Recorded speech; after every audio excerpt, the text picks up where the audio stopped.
asifiwe. Amen. Na salimu katika jina la Bwana. Amen. Naitwa Madongero.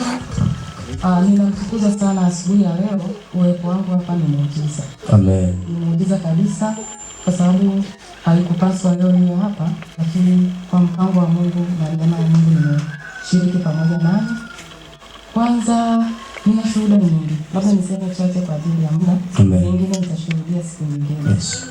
Nina shuhuda nisielezee, lakini ni kwamba tulipata majaribu katika familia yetu. Tulianza kuuguliwa na baba mzazi.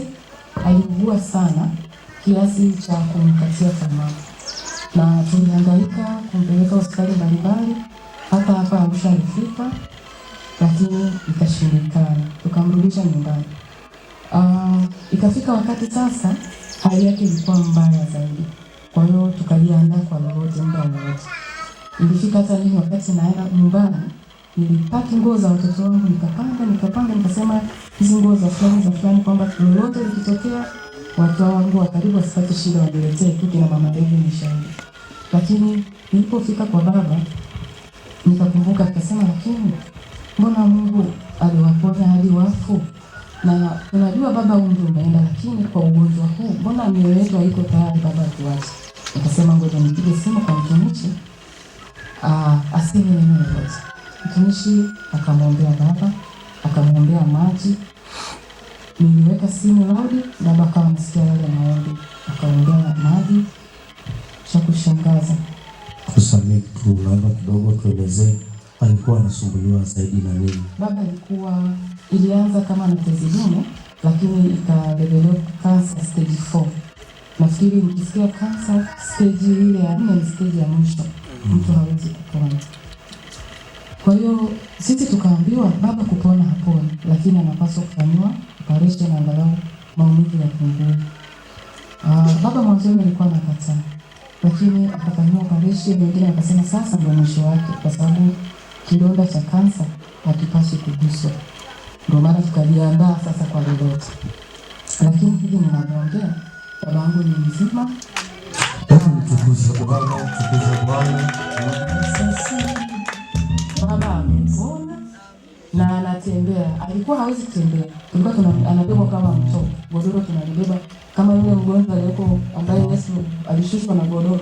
Baba tukawa tunamfanyia hivyo, kumtoa nje kwenye jua na kurudisha ndani. Lakini baba anatembea sasa hivi, anafika nafikiri mpaka kule chini. Amen. Mungu ni mwema sana. Wakati baba anaendelea vizuri, jaribu lile nilikuwa ninatafuta familia. Ninasema maombi haya ni kulikomboa boma. Kwa hiyo boma letu lilikuwa kumbe limekusudiwa na adui. Naona adui akasema mauti lazima itokee hapa. Kaka akapokea ugonjwa, aliumwa ghafla, kitu ambacho hakieleweki ni nini. Tumbo lilikuwa linajaa, alikuwa anatapika na kuharisha, lakini tumbo likataka kubasti kabisa, kupasuka. Akafanyiwa upasuaji. Daktari aliyemfanyia upasuaji akasema amewahi kufanya kazi kwa muda mrefu, anakaribia kustaafu, lakini alichokuta kwenye tumbo la kaka hajawahi kukutana nacho hata siku moja. Kwa hiyo akatuambia kwamba kaka yenu hataweza kupona. Kupona kwake labda muujiza wa Mungu utokee, lakini kwa sisi haiwezekani mtu anamna hii kupona, kwa sababu alipofanyiwa upasuaji utumbo ulikuwa umekatika na ulikuwa mweusi. Yaani kila ukitaka kushona haufai, unakatwa, unatupwa. Kwa hiyo sisi tukasema, yaani sisi tukawa sasa tunaulizana wenyewe, sasa kama hakuna mtu anafanya, yaani unamwona mtu kwamba sasa saa yote anaweza akaondoka. Mimi nilikuwa nimepigia simu nikiwa huko Arusha, nikaenda nikasema kama baba alipona, ngoja na mimi niende, kama vile naenda kumtia tu moyo na nione kama kakaangu anaondoka, aondoke kwenye mikono yetu tukiwepo wote. Nilipofika kwa kweli nilimwombea, baadaye nikashirikisha pia.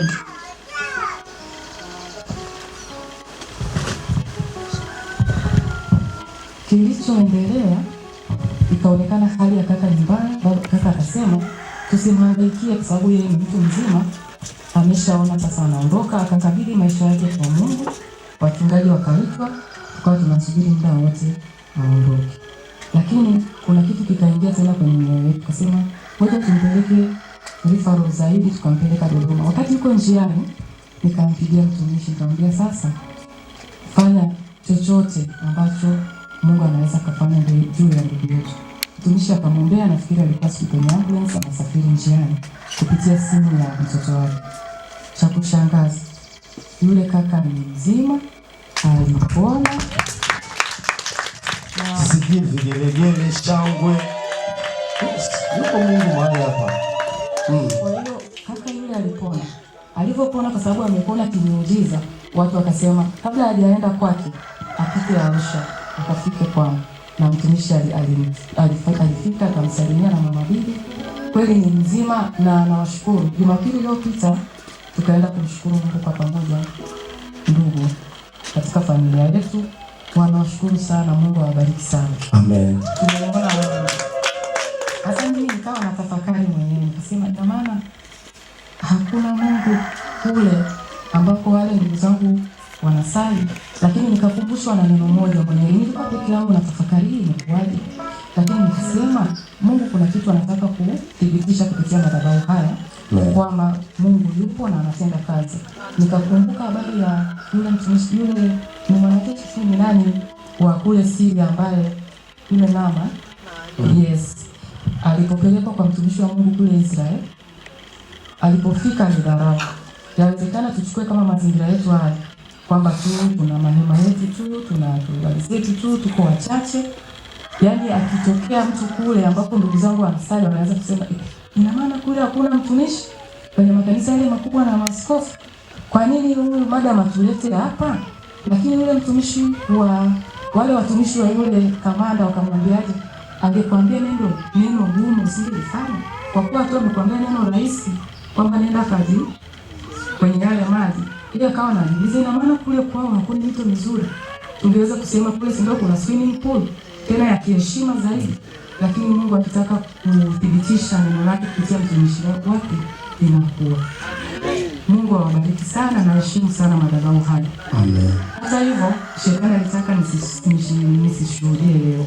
Kwa sababu kazini nilipangiwa kazi ambayo hapaswi kufanya mtu mwingine zaidi yangu. Na mimi nikatoa taarifa kwamba sitakuwepo. Lakini moyoni nina deni kwa sababu nilitamani niseme ushuhuda huu. Nikaaga kabisa na safari yangu ikaombewa. Lakini cha kushangaza, nikasema ngoja niwaze. Baba mmoja mtu mzima nimwambie, nishikie tu hata kwa nusu siku, mimi nitakukuta. Kwa kweli alikubali, nikamshangaa Mungu. Amen. Kwa hiyo namshukuru sana Mungu. Kwa hiyo ndio maana nikasema hata uwepo wangu muda huu mimi naona ni muujiza. Amen. Ni muujiza kwa kweli. Ninamshukuru sana Mungu na Mungu aendelee kutubariki na tuzidi kuwa na imani. Asante. Unawaambia nini watu ambao wanapitia changamoto na mateso kama uliopitia ya kifamilia? Unawaambia nini watu walioko kwenye madhabahu haya? Yaani niwaambie kwamba ongeza imani. Hata utulivu na Mungu. Njoo madhabahuni. Amen. Njoo madhabahuni, hautatoka hivi kwa sababu Mungu wetu ni mwaminifu. Na amesema njooni ninyi nyote msumbukao na wenye kulemewa na mizigo, nami nitawapumzisha. Mimi nimepumzishwa. Na nina mengine ambayo naendelea kuyaleta mbele ya madhabahu, najua yote Bwana atafanya. Haleluya, haleluya, mtukuze Bwana kwa ushuhuda. Mtukuze Bwana kwa ushuhuda. Yes. Yes. Zilani wewe. Amen. Dada, aliyetenda ni nani? Yesu. Hebu mtukuze Yesu aliyemtendea. Ona sasa unashangilia sana. Nini wewe kutendea? Zilani wewe. Barikiwa sana. Bwana asifiwe. Ni kweli nilipokea kesi ya dada, kakake alikuwa anakimbizwa na mimi nilikuwa nasikia. Bwana asifiwe. Ananiambia kakangu amezidiwa basi tu. Nikamwambia hakuna linaloshindikana kwa Mungu. Wewe kama ulisikia ushuhuda kwamba alifanywa operation lakini ule utumbo hauwezi ukashonwa tena, yani imelainika, imesagika. Basi nikamwombea. Nikamwambia Mungu, huko anapoenda akakutane na mkono wako. Sijaja na maneno mengi, akakutane na mkono wako. na huo mkono amekutana nao, na leo tumepokea ushuhuda katika jina la Yesu. Bwana Yesu asifiwe. Hebu mtukuze tena Mungu. Kila unayekuja kwenye madhabahu haya, weka imani yako, ondoa hofu, weka imani. Haleluya. Sasa ulikuwa una amani, umeshapata amani. Ulikuwa unateseka na uvimbe, sasa hivi kagua uvimbe wako, hakuna tena. Ulikuwa una mateso, wewe kama unayo ni imani una, lakini umekuja hapa, yote yanawezekana katika jina la Yesu. Basi nikamwombea na Mungu akafanya, na leo tumepokea ushuhuda. Hata baba yake pia walifika mahali wamekata tamaa kabisa. Wakati mwingine niko kwenye shughuli zangu, lakini napokea simu za wapendwa, natafuta sehemu ambapo kuna utulivu, nafanya maombi na Mungu hajaniaibisha. Leo tumepokea ushuhuda katika jina la Yesu. Haleluya, haleluya. Nimekuja na ushuhuda. Yes. Sikiliza. Hapa hatuna namna kwamba tunafungwa. Haleluya. Hapa hatuko kifungoni. Tumekuja kumtukuza Mungu aliye hai. Mungu ambaye anatutendea matendo, ishara na miujiza. Hebu tusimame kwa pamoja tukamtukuze Mungu kwa wimbo huu. Praise, hebu tupe huo wimbo. Nimekuja ushuhuda. Sema leo.